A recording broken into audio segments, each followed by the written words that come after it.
All right, let's jump right into this explainer. Today, we're unpacking the fiercely competitive world of asset management. But we aren't just looking at your standard financial metrics here. We're going to analyze this whole battleground through the lens of modern sustainability standards, specifically the SASB framework. And it turns out that how these financial firms handle non-financial risks, things like transparency, climate exposure, and their internal culture, tells us exactly how they plan to win over investor capital. So right off the bat, a crucial point from the SASB framework is that this industry is really defined by two very different types of players fighting for market share. It's a classic David and Goliath setup, honestly. On one side, we have the massive, multi-jurisdictional giants, and on the other, these highly specialized, nimble boutiques. And as we'll see, every single regulation or risk hits these two groups in totally different ways. Here's our agenda for today. We'll start with giants versus boutique entities, move into transparency and fair advice, then cover ESG and financed emissions, and wrap up with ethics and workforce diversity. Okay, part 1. Giants versus boutique entities, the core battleground. This really gets to the heart of the divide. On the left, you've got the giants. They leverage their sheer scale, right? They attract institutional capital by competing fiercely on management fees across a massive range of asset classes, basically promising superior benchmark-beating performance. But then look at the right. The boutiques survive and actually thrive, not by being the cheapest, but by being the most precise. They compete by offering highly bespoke, tailored products for the exact diversification needs of niche clients. So one wins on massive scale, the other wins on absolute customization. Moving right along to Section 2, transparency and fair advice, aligning interests.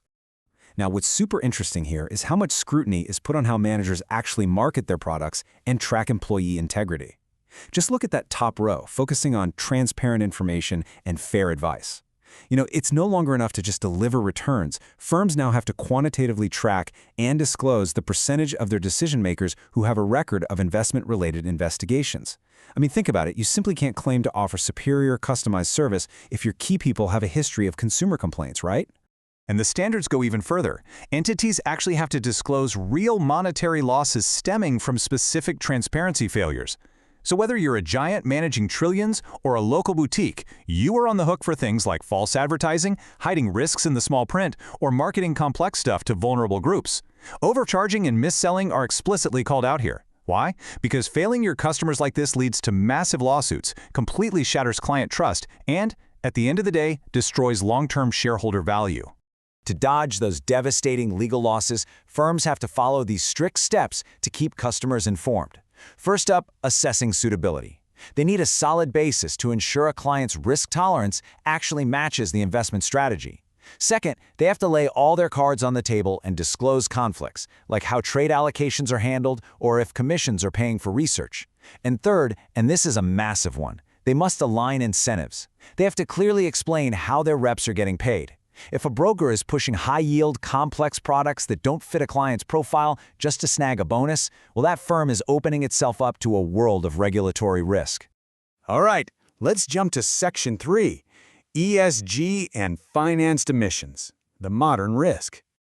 The SASB framework is incredibly clear on this. Asset managers have a strict fiduciary duty to look at all material information, and today, that explicitly includes ESG factors.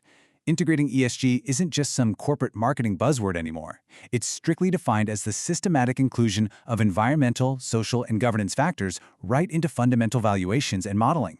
If asset managers ignore these material, non-financial risks, they're looking at diminished returns. And long-term, that leads to a massive outflow of assets and a direct hit to their market share. So how do they actually do this? Well, whether it's a giant or a boutique, managers tackle ESG through a few specific strategies. They might use screening to actively exclude or include certain sectors. They might lean into sustainability-themed investing, targeting things like clean energy or green tech. And by the way, this is exactly where those nimble boutiques often shine, by creating really bespoke niche products. Or they might go for full integration, which is where the giant firms use their massive armies of analysts to systematically bake these factors into their huge equity and fixed income portfolios. Firms are also now required to measure their exact exposure to climate risks. How? By calculating their absolute gross financed emissions. This literally means breaking down the greenhouse gas emissions tied to their investments across Scope 1, Scope 2, and Scope 3. It's basically about knowing the exact carbon footprint of your entire portfolio. And tracking those emissions is absolutely critical. Why? Because counterparties with high emissions face severe risks that hit an asset manager's returns directly. We're talking about credit risk from strict new carbon taxes or fuel efficiency regulations. There's also huge market risk driven by rapid technological shifts. And of course, the reputational risk of financing fossil fuel projects.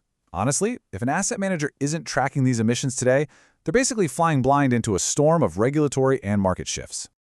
Which brings us to Section 4, Ethics and Workforce Diversity, the internal engine. Look, this industry is innovating at lightning speed, heavily relying on complex algorithms and high-frequency trading. Because of that, the war for top-tier talent is absolutely fierce. If you want the best minds, you literally cannot afford to restrict your talent pool. That's why detailed diversity tracking is essential, like this gender representation matrix required by SASB, which breaks down roles from execs all the way to professionals. It forces firms to put their cards on the table and show if they are truly fostering equitable representation. And let me be super clear about this. Fostering representation is not just about regulatory compliance or checking a box. According to the framework, expanding those candidate pools directly reduces hiring costs and brings in the absolute best talent. But even more importantly, evidence actually suggests that diverse employee groups actively improve a firm's operational efficiency and enhance the risk-return profile of their portfolios. Better diversity of thought literally leads to better investment decisions. It is a massive competitive advantage. Now, on the flip side, a toxic internal culture is a massive liability. SASB standards require firms to publicly disclose their total monetary losses from regulatory crackdowns on severe ethical breaches.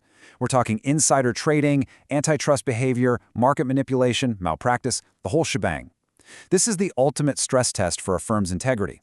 No client is going to leave their life savings or massive institutional capital with a firm that's constantly paying fines for cheating the market. So, how do they prevent this? Well, minimizing those legal losses and keeping client trust requires rock-solid internal controls.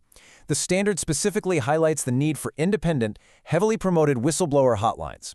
Firms have to spell out their policies. Is the hotline run by a third party? And crucially, how are they actually incentivizing employees to step up and report violations? Because at the end of the day, a strong, active whistleblower program is a firm's best defense against catastrophic ethical failures. I want to leave you with a thought about the future of this unbelievably competitive industry. We've seen how tracking, fair advice, ESG integration, and diversity are absolutely paramount now. But as these reporting burdens become more and more incredibly rigorous, who actually wins? Does this new landscape favor the giant multi-jurisdictional firms who have the vast capital and literal armies of analysts to track every single metric? Or does it actually favor the nimble boutiques who already survive by offering that highly transparent, bespoke communication to their clients? It's a fascinating dynamic, and the answer is going to shape exactly where our capital flows in the years to come. Thanks for joining me for this explainer.